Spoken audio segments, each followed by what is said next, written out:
ایک دفعہ کا ذکر ہے کہ فرعون نے حضرت موسیٰ علیہ السلام کو شکست دینے کے لیے ایک میلہ لگوایا اور اپنی پوری سلطنت کے جادوگروں کو جمع کر کے حضرت موسیٰ علیہ السلام کو شکست دینے کے لیے مقابلے پر لگا دیا۔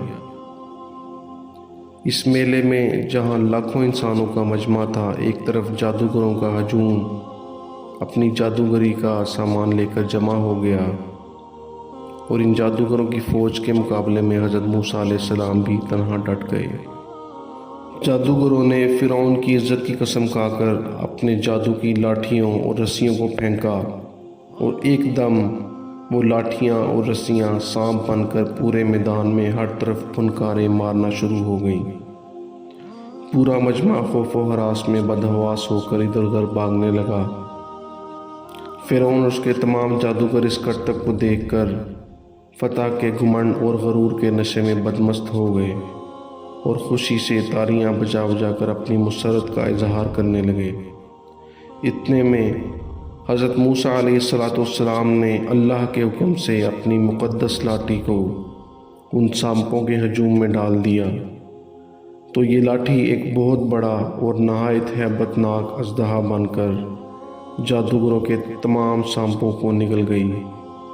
یہ معجزہ دیکھ کر تمام جادوگر اپنی شکست کا اعتراف کرتے ہوئے سجدے میں گر پڑے اور بآواز بلند یہ اعلان کرنا شروع کر دیا: آمنا برب ہارون و موسیٰ، یعنی ہم سب حضرت ہارون اور حضرت موسیٰ علیہ السلام کے رب پر ایمان لے آئے۔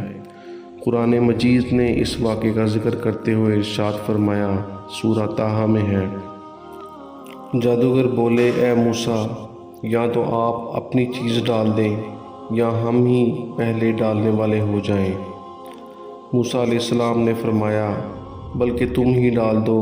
پھر کیا تھا، اچانک ان کی رسیاں اور ان کی لاٹھیاں ان کے جادو کے اثر سے موسیٰ علیہ السلام کے خیال میں یوں محسوس ہونے لگیں جیسے وہ میدان میں دوڑ رہی ہیں۔ تو موسیٰ علیہ السلام نے اپنے دل میں ایک چھپا ہوا خوف سا پانے لگے۔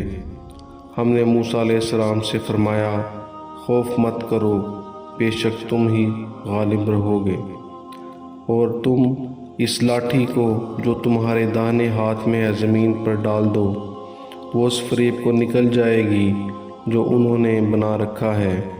جو کچھ انہوں نے بنا رکھا ہے وہ تو فقط جادوگر کا فریب ہے، اور جادوگر جہاں کہیں بھی آئے گا فلاح نہیں پائے گا۔